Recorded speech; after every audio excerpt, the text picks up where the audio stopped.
So hi friend, welcome back to my YouTube channel. তো বন্ধুরা, আজকে একদমই অন্যরকম ভিডিওটা হতে চলেছে, কারণ তোমরা থাম্বনেল দেখেই বুঝে গেছো যে বেঙ্গল কিংয়ের মালিক রাহুল দা কিছু গুরুত্বপূর্ণ কথা বলবে।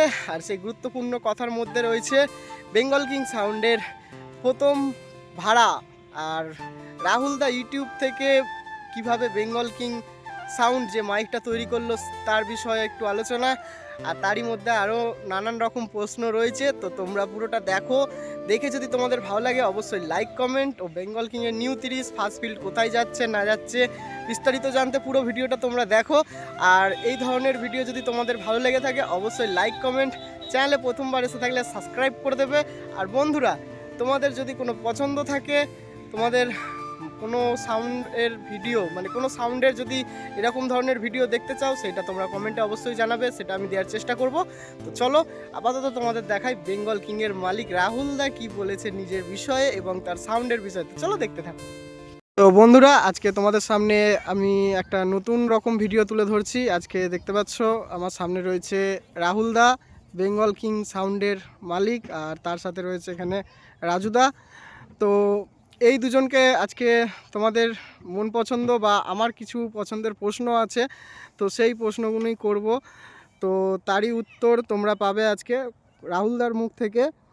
তো রাহুলদা, তোমাকে ফার্স্ট প্রশ্ন যেটা আমি করব, যে তুমি ফার্স্ট একটা ইউটিউবে ভিডিও করতে, তো ইউটিউবে ভিডিও করতে করতে এই যে বক্সের জগৎ বা বক্স কম্পিটিশনের যে মাইক তৈরি করলে বেঙ্গল কিং, এই জগতে মানে আসার উদ্দেশ্য বা কি কারণ ছিল, বা কি মানে শখ বা কিছু একটা, এটা যদি একটু বলতে আর কি।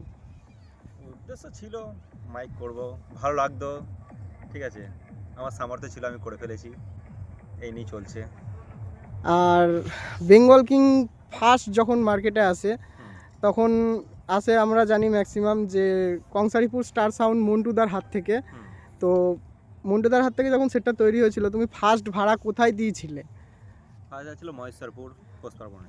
মহেশ্বরপুর পোস্টপার্বণ কম্পিটিশান করার সেই প্রথম কম্পিটিশান, তোমার সেই প্রথম কম্পিটিশানের যে একটা অভিজ্ঞতা বা তোমার নিজস্ব কেমন লেগেছিল? না, মন্টুদা গিয়ে কম্পিটিশান করেছিল, খুব ভালো লেগেছিল। প্রথম কম্পিটিশান অনেক মোজামের সাথে হয়েছিল, হাসনানে এই মহেশ্বরপুর হাসনানি বলে ওটা, একটা মাঠে হয়েছিল, তো ভালো লেগেছিল। তারপরে ছিল বনবগলে গিয়েছিলাম 2 তারিখে পোস্টপার্বণে। তো ফার্স্ট কম্পিটিশান হয়েছে, তারপর এখন মানে যুগ পাল্টেছে ধরতে গেলে। তখন দেখে এসছো এক, এখন দেখছো এক, মানে তখন দেখে এসছো 12 ইঞ্চি স্পিকার নিয়ে 30টা 1000 মেশিন। তারও আগে 700 ছিল, 500 ছিল, তো আপডেট হতে হতে 1000, এখন 1000 থেকে অনেকে চলে এসছে 4K 5K। তো এই সময় এই সিচুয়েশানে দাঁড়িয়ে তোমার কি বলার উদ্দেশ্য? তুমি কিছু বলো এটা নিয়ে একটা। অনেকে লাগাচ্ছে 5K 4K, কেউ 8Kও যাচ্ছে।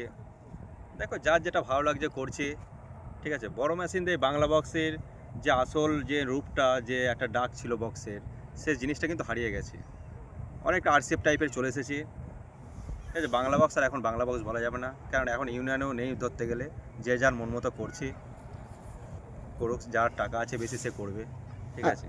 আর এই যে আমাদের যে একটা ইউনিয়ন ছিল, বক্সের ইউনিয়নটা এই কিছুদিন হচ্ছে রিসেন্টলি ভেঙে গেছে, চলে গেছে।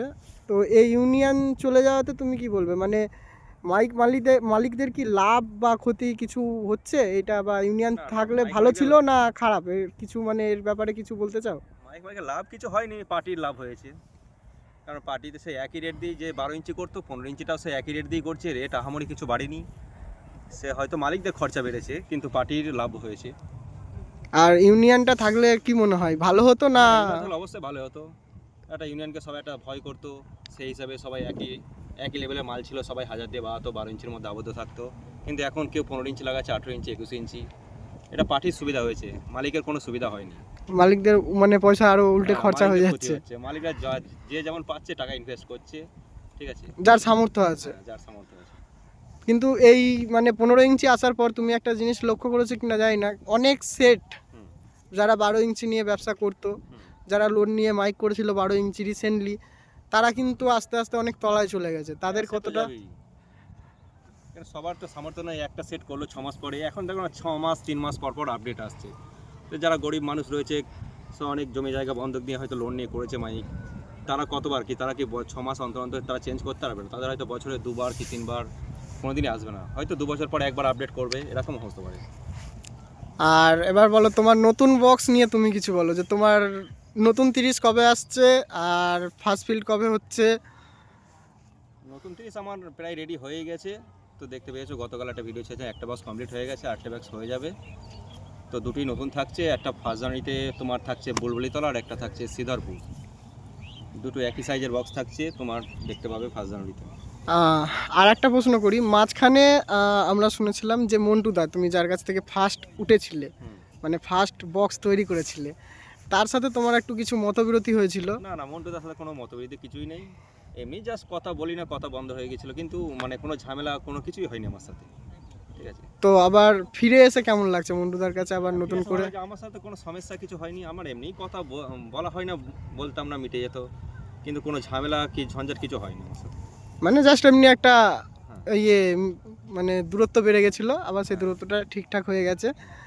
তো যাই হোক, লাস্ট একটা প্রশ্ন আছে, তুমি তোমার ফ্যান্সদের জন্য কি বলতে চাও? নতুন বছরে 2026 ফার্স্ট ফিল্ড হচ্ছে নতুন 30-এর 15 ইঞ্চি, তোমার ফ্যান্স ফলোয়িং যেটা আছে, মানে তোমার যারা ভক্ত আর কি, তাদের উদ্দেশ্যে তুমি কি বলতে চাও? আমার ফ্যান,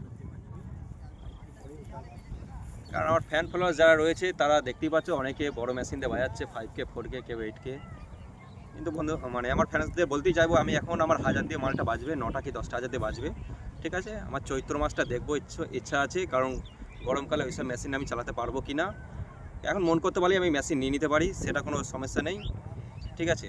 তো আমার এখন এই কিছুদিন আমার চলবে 1000 মেশিন দিয়ে চলবে, আমি এটা দিয়ে এখন বাড়তে চাই। এটা দিয়েই বাজবে? হুম। তাহলে যারা ভাড়া করবে তারা অবশ্যই কন্ট্যাক্ট করো, নতুন 30 আসছে বেঙ্গল কিংয়ের। আর এরপর আমি দেখিয়ে দিচ্ছি তোমাদের বেঙ্গল কিংয়ের নিউ 30 কেমন বানিয়েছে না বানিয়েছে, টোটালটাই দেখাচ্ছি। তো চলো বন্ধুরা দেখতে থাকো, ভালো লাগলে অবশ্যই লাইক কমেন্ট, চ্যানেলে প্রথমবার এসে থাকলে সাবস্ক্রাইব করে দেবে। তো চলো দেখতে থাকো। তো বন্ধুরা তোমরা দেখতে পাচ্ছ এখন বেঙ্গল কিংয়ের ফাইনাল লুক নতুন 30-এর, একদম ভয়ানকভাবে নাম লিখেছে বেঙ্গল কিং, আমি সেই খলনায়ক, কালনা পূর্ব বর্ধমান, 5K রাহুল, তলায় দেওয়া আছে ফোন নাম্বার। তো বন্ধুরা আমরা বেঙ্গল কিংয়ের নাম লেখা দেখেছিলাম ফার্স্ট যখন তার গুরুদেব মন্টুদার কাছ থেকে বক্স তৈরি করেছিল তখন, আর আজ আবার দেখতে পেলাম সেই সেম জিনিস মন্টুদার কাছ থেকে বক্স তৈরি করার পর আবার নাম লেখা। তো বন্ধুরা বেঙ্গল কিং তার নিজের রূপে ফিরছে আস্তে আস্তে। তো দেখতেই পাচ্ছ বেঙ্গল কিংয়ের নিউ 30 পুরো একদম রেডি, 5 জানুয়ারি থেকে ভাড়া স্টার্ট হয়ে যাবে।